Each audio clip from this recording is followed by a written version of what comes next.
पहिल्यांदा लक्षात ठेवा, स्थगिती देण्याकरता मी उद्धव ठाकरे नाही आहे.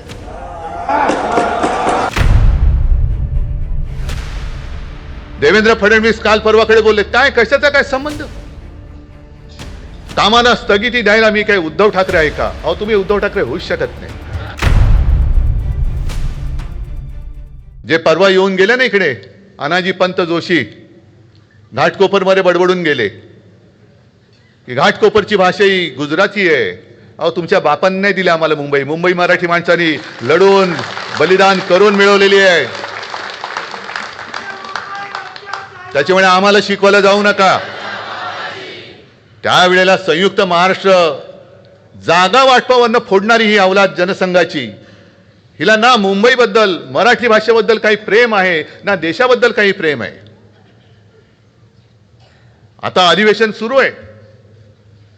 देवेंद्र फडणवीस काल परवाकडे बोलले, काय कशाचा काय संबंध? कामाला स्थगिती द्यायला मी काय उद्धव ठाकरे आहे का? अहो, तुम्ही उद्धव ठाकरे होऊच शकत नाही. हेच तर तुमचं दुःख आहे.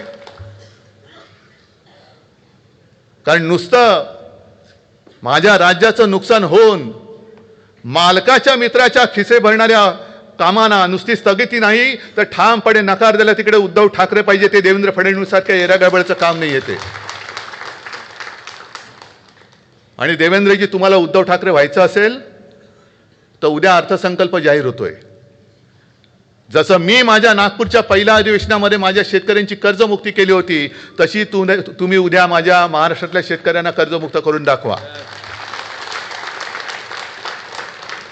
मी माझ्या वचननाम्यातलं पहिलं वचन गोरगरिबांना 10 रुपयामध्ये शिवभोजन हे माझ्या नागपूरच्या पहिल्या अधिवेशनात जाहीर केलं होतं.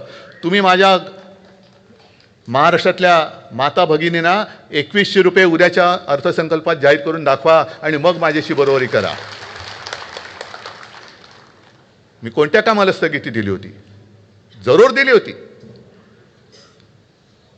आरे कॉलनी मधल्या त्या वृक्षतोडीला मी जरूर स्थगिती दिली होती. आणि सरकार राहिलं असतं तर तुम्ही रद्द करून कांजूरला आता तुम्ही ज्या अडाणीच्या घशामध्ये जी जागा घातले तिकडे कांजूर मार्गला माझ्या मेट्रोचं स्टेशन करून दाखवलं असतं.